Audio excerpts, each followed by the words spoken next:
नमस्कार, मैं हूं संजय शर्मा। आप देख रहे हैं 4PM मध्य प्रदेश। एक के बाद एक भ्रष्टाचार के मामले खुलने से भारतीय जनता पार्टी सख्ते में है। तेल के खेल को लेकर गडकरी का इस्तीफा हो सकता है, क्या संभव है? गडकरी पहुंच गए हैं कोर्ट और नौजवानों ने कहा है हम करेंगे फिर से आंदोलन शुरू। दैनिक भास्कर के राजनीतिक संपादक केपी मलिक से मैंने विस्तार से बातचीत की है, चलते हैं उनके पास। 4PM न्यूज नेटवर्क पे बहुत बहुत स्वागत है केपी मलिक साहब, हार्दिक अभिनंदन आपका। बहुत बहुत धन्यवाद संजय जी, आपका भी बहुत बहुत धन्यवाद, आभार। और हमारे दर्शकों का भी बहुत बहुत धन्यवाद, आभार कि वो हमें देख रहे हैं, अच्छे अच्छे कमेंट कर रहे हैं और हमारी हौसला अफजाई हो रही है। आज मैंने काफी कमेंट पढ़े, बड़े अच्छे अच्छे कमेंट आए हैं। बिल्कुल ठीक बात दूसरा है संजय आपको। जी, एक और खबर है कि एक और भी जगह हमें कमेंट देखने को मिले हैं।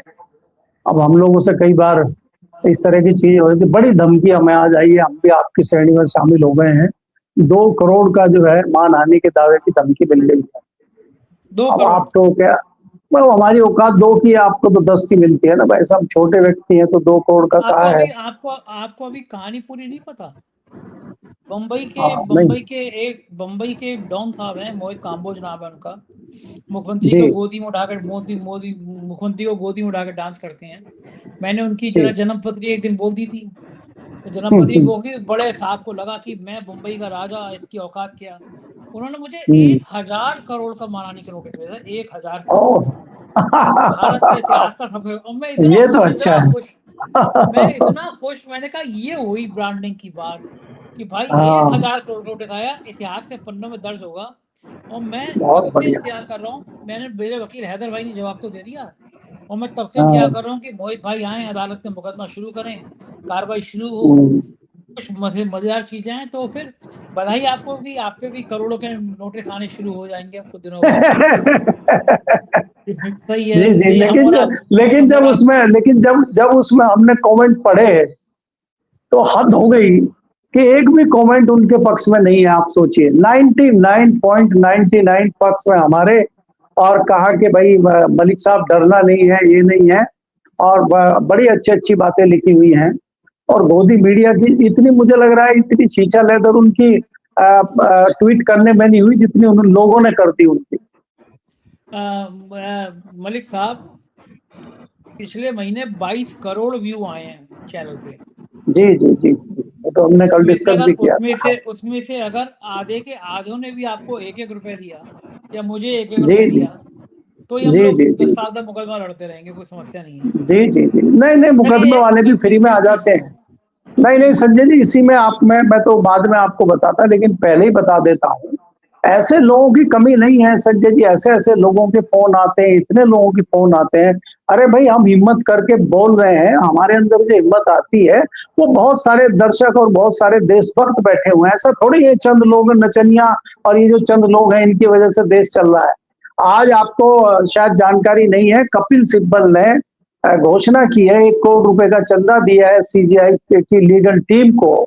कि सरकार का निकम्मापन देखिए कि ये कह के कि इनकी 3 मांगे तो यही तो थी कि हम किसी बच्चे पे मुकदमा नहीं करेंगे, उसको किसी लीगल उसमें नहीं फंसाएंगे। और बाज नहीं आ रही है, बिहार में और कई जगह जो है उनके ऊपर मुकदमे किए गए, उनको हरेसमेंट किया जा रहा है। तो तो उसमें फिर अभी ये अभी हुआ कि अभी परेशान हो अभी गए जी। अभी अभी मैं आपसे बात कर रहा हूँ, कपिल सिब्बल के ऐलान के बाद हंगामा मच गया है।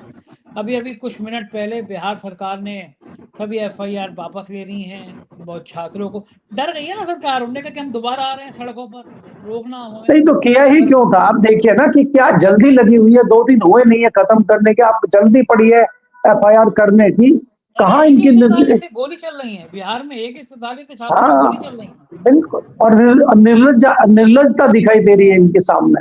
लेकिन आपके बाबा ने जो है वो नहीं पता चला आपको, शायद बाबा ने जो है वहां पे जो अपने दूसरे एक आईएएस है, शायद उनको चार्ज दे रहे हैं और संजय जी को शायद मुक्ति मिल रही है, इस तरह की बात चल रही है। हाँ, और संजय वहां पे प्रसाद के भी जितने डांट पड़ गई।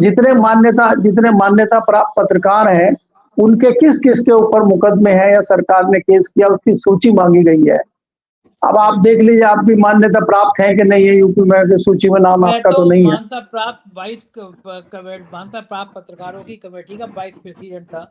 जैसे ही बाबा आए, हाँ। 1 महीने के अंदर मेरी मानता खत्म कर दी गई। मानता तो छोड़ दीजिए, मेरे को तो 8 साल से सचिवालय का पास तक नहीं मिला। वहां पे केपी मलिक चलिए, तो साहब फिर तो लखनऊ आप में, मुक्त है, फिर तो मुक्त है आप।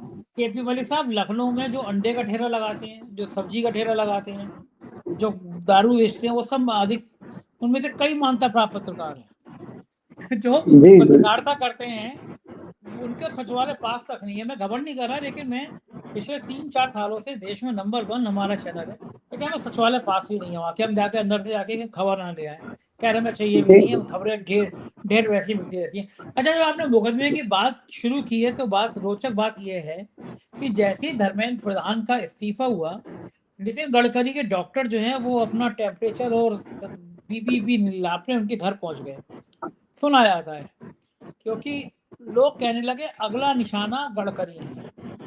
ये जो एथेनॉल की कहानी हुई है, गाड़ियों के कबाड़ा होने की कहानी हुई है, और गडकरी साहब के बच्चों के अमीर होने की कहानी हुई है, इसने देश में बड़ा भड़का दिया है। और G20 को लेकर एक बाकायदा एक सोशल मीडिया पे अकाउंट खुल गया है, हजारों लोग उसमें शामिल हो रहे हैं, और ये हो रहा है कि भैया ये जो तेल का खेल है, इसके खिलाफ भी अब एक आंदोलन किया जाए। और सरकार ये डरी हुई है कि अगर यह आंदोलन शुरू हो गया, तो इसमें उसका कोर वोट बैंक, जो मध्यम वर्गीय परिवार है, जिसको वो शुद्ध हिंदी में बेवकूफ़ बना रही है, इस मध्यम वर्गीय परिवार ने ताली भी बजाई, थाली भी बजाई, अल्लाह कोरोना में लाइट भी जलाई, सब कुछ किया, लेकिन इसी की नहीं सुनी गई। और तेल के खेल में सबसे ज़्यादा मार भी इसी पे पड़ी है।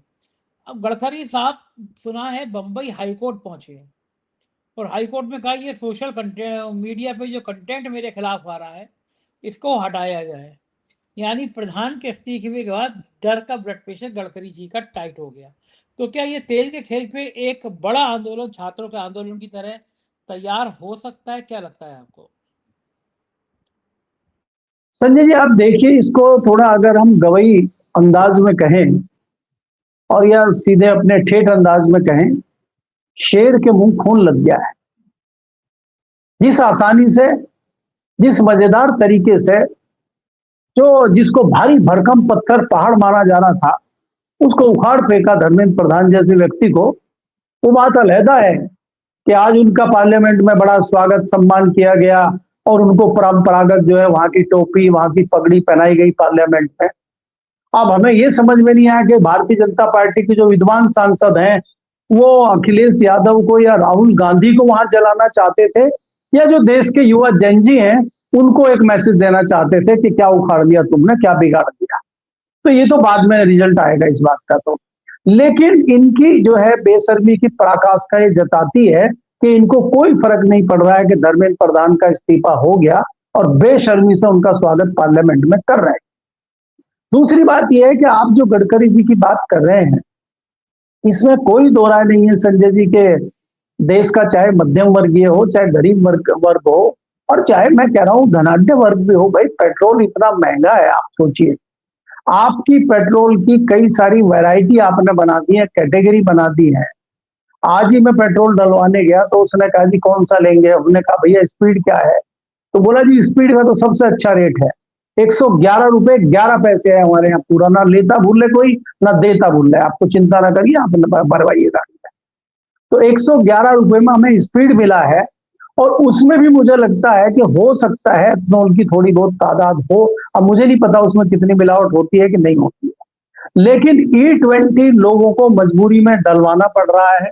और वहां लोग जो E20 डलवा रहे थे, वो ये कह रहे थे कि गाली निकल रही है, यहाँ E20 डलवाओ, और वो पैसा फिर वो जो हम बचा रहे हैं महंगा ना डलवा के, वो मिस्त्री को दे। अब जिसके पास गाड़ी है वो भी परेशान है, जिसके पास स्कूटर बाइक है वो भी परेशान है, और जिसके पास ये दोनों चीजें संजय जी नहीं है वो भी परेशान है, क्योंकि वो बस में, मेट्रो में, ट्रेन में तो जाएगा, किराए तो उसके भी बढ़ रहे हैं, वो राशन तो लेगा, राशन की ढुलाई का खर्चा बढ़ने से महंगाई भी तो बढ़ी है।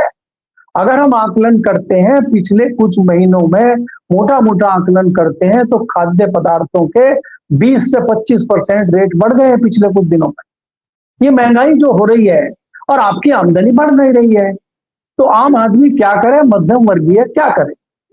तो जो मध्यम वर्गीय परिवार है, इसलिए उनका कहना यह है कि ये वही गडकरी हैं जो आज बचते बचाते फिर रहे हैं और जिम्मेदारी से पल्ला झाड़ रहे हैं। ये वही गडकरी हैं जो ये कह रहे थे कि एथेनॉल मिलाना शुरू करेंगे और 10-15 रुपया लीटर पेट्रोल आपको यूं ही मिल जाएगा, यूं ही बता रहे थे ये। तो यूं ही वही तो कुछ नहीं हुआ है, तो प्लस उसमें 115 में 100 जोड़ के बता रहे हैं ये। तो इसलिए इनके पीछे ज्यादा पड़ रहे हैं।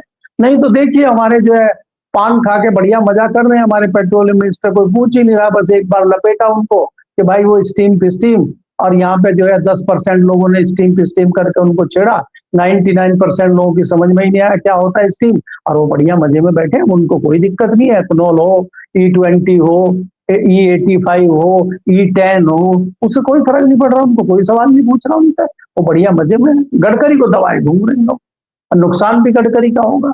इसमें कोई दो राय नहीं है कि जिस प्रकार से भारतीय जनता पार्टी के शासित राज्यों में और दिल्ली में जिस प्रकार से योजना है FIR करने की, और जो लोग वहां पे थे, सक्रिय थे, उनको प्रताड़ित करने का जो मामला चल रहा है, आने वाले दिनों में और साफ हो जाएगा।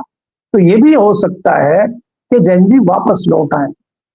अगर ये मामला होगा तो उनके पास बहुत बढ़िया बहाना है कि भाई आपने ये कहा था कि लीगल किसी के ऊपर एक्शन नहीं होगा, यहाँ तो लीगल एक्शन हो रहे हैं, तो इस पे भी वो वापस आ सकते हैं। और अगर इस पे नहीं आते हैं तो ये जो तेल का मामला है, E20 का, एथनॉल का जो मामला है, इस पे जेनजी इनको घेर सकता है, और गडकरी के नाम पे घेर लेगा। अब तो उनको आदत हो गई है, उनको चार चीजें और समझ में आ गई है, और उनको ये भी पता लग गया है कि भाई साहब इस्तीफा देने का तरीका यही है, लाठी पड़ेगी।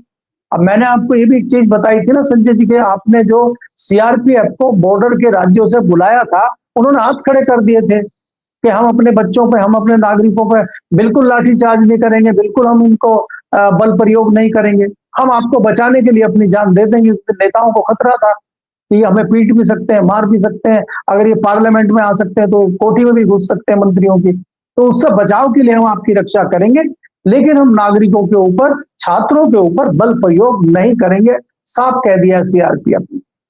और दिल्ली पुलिस में भी आप संजय जी माने ना माने, हम कितना ही दिल्ली पुलिस को कोसें, कितना ही दिल्ली पुलिस को RF तो हम कहें, उस तरह से कोई लाठीचार्ज नहीं हुआ कि सारे ही जितने लोग थे सब लाठीचार्ज में लग जाए। कुछ चुनिंदा लोग थे, वो पहचान जेनजी ने भी की है, लोगों ने भी की है, मीडिया ने भी की है, सारी फुटेज उनकी आई है, और उनकी हुटिंग भी हुई है। कई लोग जो है टारगेट पे भी आए हैं, लगातार उनके सस्पेंड की मांग की जा रही है, उनको हटाने की मांग लगातार की जा रही है। उसमें से चंद लोग सामने आए हैं जिन पर सीधा सीधा मामला हुआ है। तो ऐसा तो कोई मामला हुआ नहीं है कि पुलिस ने बुरी तरह पीटा हो और बुरी तरह से कर दिया हो, लेकिन इनकी तरफ से तो पूरी कोशिश थी। जो इनके सपोर्टर हैं, अंधभक्त हैं, वो से उसमें पुलिस में भी है, प्रशासन में भी है, तो उनकी कोशिश पूरी थी। लेकिन साधारणतः अगर हम मोटे तौर पे कहें, दिल्ली पुलिस के भी जितने लोगों से हमारी बातचीत हुई है, उन्होंने कहा कि मलिक साहब मजबूरी में हम वहां पे थे, मजबूरी में हमारे हाथ में डंडा था, मजबूरी में हमारे हाथ में जो आंसू गैस के गोले थे, लेकिन हमें पता था हमारे ही बच्चे हैं उसमें। और बहुत सारे ऐसे लोग थे जिनके खुद के बच्चे आए हुए थे, दूसरों के नहीं, उनके अपने बच्चे आए हुए थे वहां पे। संजय जी, इससे बड़ी हैरानी क्या होगी कि वो पुलिस वाला कह रहा है कि मेरे दोनों बच्चे भी इस आंदोलन में आए हुए हैं, मैं यहाँ पे खड़ा हुआ ड्यूटी कर रहा हूँ। वो वीडियो भी शायद आपने देखा होगा। और उससे बड़ी हद तो तब हो गई, जो मंत्री रही है मोदी सरकार में, वो अपनी उड़ीसा वाली IAS अधिकारी है अपराजिता सारंगी, उनकी बेटी ने तो ट्वीट कर दिया, और धर्मेंद्र प्रधान के यहाँ से और बाकी यहाँ से प्रेशर डाला गया कि ट्वीट हटाइए। और वो देखिए क्या जाबाज लड़की है, उसने मना कर दिया कि मैं बिल्कुल नहीं हटाऊंगी, चाहे मुझे कोई भी कहे। तो क्या उसकी मां ने उसको नहीं कहा होगा कि इसको हटाओ? तो उसने तो अपनी मां को भी नकार दिया। मलिक साहब, ये तो तब भी कम है। असम के मुख्यमंत्री की बेटी प्रदर्शन में हिस्सा लेने पहुंच गई, हेमंत बिस्वा शर्मा की बेटी। और वो जो बयान है, वो बयान को मैं रिपीट नहीं करना चाह रहा हूँ, भयंकर बयान है वो, खून को लेके बयान है वो। जी हेमंत बिस्वा शर्मा के पसीने आ गए। यानी कि जो हमारे बच्चे हैं, हम अगर नहीं भी जा रहे हैं, तो उन बच्चों ने कहा कि ये नौजवानों के भविष्य का सवाल है, साथ ही हाथ बढ़ाना, एक अकेला थक जाए मिलकर बोझ उठाना। इस गाने को गाते हुए नौजवान निकल पड़े। नौजवानों ने कहा लाठी चलाओ, गोली चलाओ, हम खड़े हैं। ये पहली बार ऐसा हो रहा है कि मुझे लग रहा है कि सरकार डरी नहीं है, कांप गई है, सरकार की कपकपी चढ़ गई है। सरकार को लग गया ये जिंदगी की सबसे बड़ी गलती कर बैठे हैं, इनसे टकराए। प्रधानमंत्री जी 3 दिन तक रात के 11:30 बजे आके इंस्टाग्राम पे कर रहे हैं, सोशल मीडिया टीम बढ़ा दी कि जल्दी कमेंट डिलीट कर दो, कोई भी खिलाफ है डिलीट करो, डिलीट करो। अब वो अपने में डिलीट करा देंगे, मेरे अकाउंट में तो डिलीट नहीं करा देंगे ना। आप जी। देखिए जरा, मैंने उनके इंस्टाग्राम के आते ही मैंने 15 मिनट में बताया कि किस तरह के अकाउंट डिलीट किए जा रहे हैं, कमेंट मैंने जल्दी से फोटो स्टेट लेके फोटो खींच के दिखाई। तो सवाल ये है कि सोशल मीडिया में देख लीजिए ना आप, जिस सोशल मीडिया के सहारे आप सत्ता में आए, वो सोशल मीडिया ने आपका क्या हाल कर दिया, ये दिख रहा है ना। नौजवानों के गुस्से ने, केपी मलिक साहब आपके पास ज़्यादा जानकारी रहती है, मुझे बताया गया कि संघ ने कहा कि अगर प्रधान का इस्तीफा नहीं दिया तो मोदी जी का इस्तीफा हो जाएगा। ये करोड़ों लोग जो हैं ये नाराज हैं, नौजवान और उनके परिवार इनसे भी ज्यादा नाराज हैं। क्या वाकई ये हुआ कि संघ ने कह दिया ये ले अपनी लुपट कमरिया, बहुत नाच नचाए हो, निबट लो अपने आप, कहानी क्या है? नहीं संजय जी, वो आंदोलन तो नागपुर में भी हुआ ना। ऐसा तो है नहीं कि यहाँ खाली दिल्ली में ही हुआ, नागपुर में बहुत बड़ा आंदोलन हुआ, बहुत बड़ा युवाओं का प्रदर्शन हुआ। और उसमें बड़ी मात्रा में जो है, चाहे वो जासूस के तौर पे कहिए, चाहे वो जानकारी के तौर पे कहिए, चाहे वो रिपोर्ट लाने के तौर पे कहिए, संघ के बड़े लोग उसमें शामिल हुए। और उन्होंने जब वहां पे ग्राउंड पे जाके देखा कि कितना रिएक्शन बच्चों में है, कितना रिएक्शन बच्चों के पेरेंट्स में है, और जो लोग सपोर्ट करने उसको आए हैं, तो वो कितना विरोध भारतीय जनता पार्टी का कर रहे हैं, वो तो उन्होंने अपनी आंखों से देखा और अपने कानों से सुना है, और उन्होंने संघ को रिपोर्ट दी है। तो तभी तो जो संघ प्रमुख की आंखें खुली है, तभी तो संघ प्रमुख को आकाशवाणी हुई है कि भाई युवाओं पर जवाबदेही होनी चाहिए। तो युवाओं का तो बोल दिया उन्होंने। फिर भी जो है उनके मुंह में दही जमी नहीं राम मंदिर के मामले को लेके। तो सरकार तो कहीं ना कहीं डरी हुई है ही, इसमें कोई बात नहीं है। लेकिन ये जिस पे जैन जी बाहर आया था, जिस पे युवा बाहर आए थे, वो मुद्दा भी तो आप समझना पड़ेगा ना आपको, कि वो शिक्षा का मुद्दा है, वो रोजगार का मुद्दा है। आपका रोजगार का पर्चे लीक हो रहे हैं, एक नौकरी के पर्चे लीक होते हैं, हो जाए, आप परीक्षा के पर्चे भी लीक कर रहे हैं, इसमें क्या खेल है? बच्चे पढ़ेंगे कहां? और ये ऐसा मुद्दा है, जैसे हमने पहले भी चर्चा इस मामले पे की है संजय जी, कि इसमें तो वो भी जुड़े हुए हैं जिन्होंने परीक्षा दे दी, पास हो गए, क्योंकि उनकी नौकरी अभी तक नहीं लगी, उनके भी पर्चे लीक हो रहे हैं। उसमें वो भी है जिन्होंने परीक्षाएं दी है, उसमें वो भी है जिनको परीक्षाएं देनी है अगले साल में, 2 साल में, और उनके पेरेंट्स हैं, उनके परिवार हैं। तो भारतीय जनता पार्टी के चाटुकार, पत्रकार और दूसरे लोग जो प्रशासन के अधिकारी, उनके चाटुकार आज वक्त कह रहे हैं कि भाई ये थोड़े नीट परीक्षा वाले थे। तो क्या खाली नीट परीक्षा वाले ही लोग वहां जाएंगे क्या? जो उनके परिवार के लोग हैं, उनके रिश्तेदार हैं, जो सपोर्टर हैं, जो आवाज उठाने वाले लोग हैं, वो नहीं जाएंगे क्या? तो उन पे आप ये बहाना करके एफआईआर कर दीजिए, उनको आप लीगल कार्रवाई में फंसा दीजिए। तो ये कैसे होगा? तो इसलिए ये बहुत सारा इस तरह से विरोध सामने आया, और इस विरोध के बढ़ने का कारण भी यही है कि ये कहीं न कहीं बच्चों के हितों का मामला था। इसमें कोई किसी का स्वार्थ कहीं दिखाई नहीं दे रहा था। भाई वो राजनीतिक दल से तो है नहीं, उनको चुनाव तो लड़ना नहीं है, वो किसी सियासी दल के लोग है नहीं। उनको तो वो, और मांग क्या रहे हैं आपसे? वो अपना बेसिक अधिकार मांग रहे हैं, जो सरकार ढोल पीटती है कि शिक्षा का अधिकार हमारे बच्चों को है। कक्षा 6 से लेकर कक्षा 12 तक की शिक्षा फ्री देने की बात सरकार करती है, और वो शिक्षा बच्चों को नहीं दे पा रही है। तो कहीं ना कहीं ये आक्रोश था जिससे लोग सड़कों पे उतरे। जी। दिल्ली पुलिस जो है वो सोशल मीडिया के उन अकाउंट को चिन्हित कर रही है जिसमें प्रधानमंत्री के खिलाफ अमर्यादित भाषा का इस्तेमाल किया गया है। अमर्यादित भाषा कौन सी होगी मैं ये नहीं समझ पा रहा। जैसे किसी ने लिख दिया चौथी पास राजा, तो वो भी अमर्यादित होगी, या फर्जी डिग्री, ये भी अमर्यादित होगी। कुछ लोग तो खराब खराब शब्द कह रहे हैं, मैं वो नहीं कह रहा, लेकिन डरे हुए प्रधानमंत्री, सरेंडर प्रधानमंत्री, ये सब भाषा क्या अमर्यादित होंगी? इनको देखा जा सकता है नहीं? जी बिल्कुल होगी संजय जी। आपको याद होगा वो जो हमारे इंदौर वाले शायर थे, क्या नाम था उनका, और राहत इंदौरी थे शायद, हाँ, राहत इंदौरी साहब ने शेर सुनाया था। उन्होंने बताया था कि भाई एक बार मैंने ऐसे ही, शायद उस समय कांग्रेस की सरकार रही हो या इमरजेंसी की बात हो सकती है, कि मैंने कहा कि प्रधानमंत्री चोर है, तो उनके ऊपर केस हो गया, पुलिस उनको पकड़ने आई। तो उन्होंने कहा भाई आपने प्रधानमंत्री को चोर कहा है? तो बोला हाँ कहा है, लेकिन ये कहा है कि किसको कहा? वो पाकिस्तान का प्रधानमंत्री है, वो इंग्लैंड का प्रधानमंत्री है, वो नेपाल का प्रधानमंत्री है, वो कहाँ का प्रधानमंत्री है? ये बोला बोला चुप रहो, हमें पता नहीं तुम किसके लिए कह रहे हो। तो देखिए, अगर उस तरह से संजय जी होगा, फिर तो आप किसी को भी उठा सकते हैं, किसी को भी प्रधानमंत्री के ऊपर टिप्पणी करने पे आप कर सकते हैं। अगर कोई कहता है चौथी पास प्रधानमंत्री, तो भाई चौथी पास प्रधानमंत्री किसी भूटान का भी हो सकता है, श्रीलंका का भी हो नहीं, सकता है, बांग्लादेश का भी हो सकता है। इसमें तो हम लोग इसलिए नहीं कह सकते अधिकार पूर्वक कि ये दिल्ली विधानसभा के अंदर रिकॉर्ड में है। केजरीवाल ने चौथी पास राजा की कहानी सुनाई है, तो ये तो विधानसभा के रिकॉर्ड को हम उद्धृत कर सकते हैं।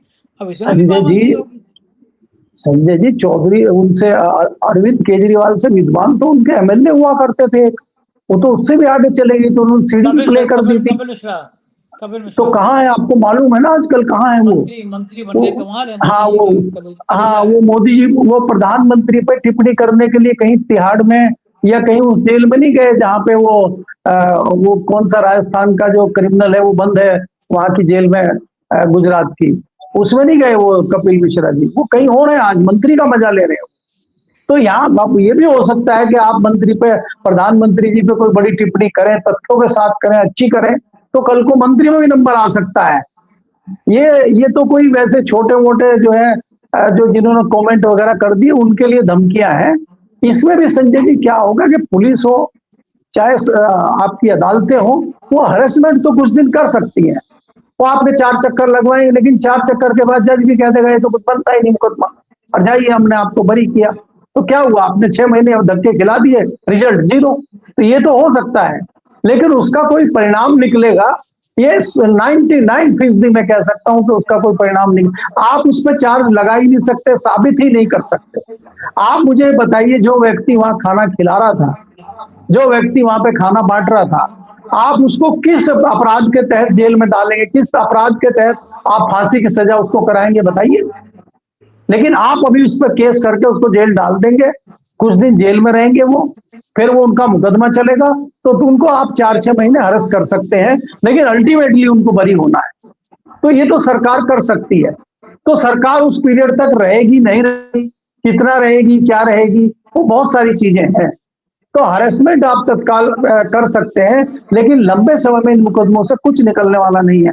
अरे संजय जी, जब 2024 में पर्चा लीक के जो मुख्य क्रांतिकारी थे वही बाइज्जत बरी हो जाते मुखिया जी, तो इनका कहां फांसी डालोगे आप?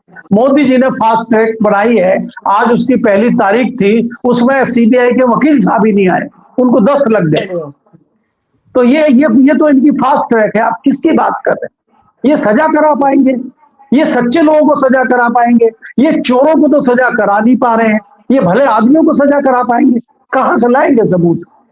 आज सच्चाई है, ईमानदारी आप देखिए, क्या आपने एक ढंग का अपराधी पकड़ा है राम मंदिर की जो चोरी हो रही है? क्या उसकी औकात है जो 8 लोग पकड़े गए हैं कि उनके बलबूते पे मंदिर से डकैती होगी? देखो, मैं डकैती शब्द यूज करता हूं क्योंकि हमें मिश्रा जी ने बता दिया है, उन्होंने निपेन मिश्रा जी ने, कि तुम लोग जो चंदा चोरी फलानी ढिमकी कर, तो बेकार की बात है, वहां डकैती हुई है। तो राम मंदिर में, भगवान राम के मंदिर में जहां डकैती हुई है, जहां मोदी जी ने बाल भगवान राम को या मंदिर में हाथ पकड़ के छोड़ के आए थे, उनके उस घर में चोरी हो रही है, डकैती हो रही है, तो उस डकैती के अपराधियों को आप सजा नहीं दिलवा पा रहे, तो मुझे क्या सजा दिलाओगे संजय जी? तो इसलिए मैं ये कह रहा हूं कि उन बच्चों को परेशान कुछ दिन के लिए किया जा सकता है, उनको आप अपराधी घोषित नहीं कर सकते। जी बिल्कुल ठीक बात कह रहे हैं केपी मलिक साहब, बहुत बहुत शुक्रिया, आपने समय दिया, बातचीत की थी। ये देखिए केपी मलिक जी, पूरी बातचीत आपने सुनी और ये जरूरी था देश के लिए, ये लोकतंत्र को बचाने के लिए बहुत जरूरी था। समझ आना चाहिए कि आखिर इस देश में लोकतंत्र बचेगा कैसे। मैं सही कह रहा हूं? तो मेरी राय आपको कैसी लगी बताइएगा, जरूर कमेंट करिएगा। बहुत बहुत शुक्रिया, थैंक यू।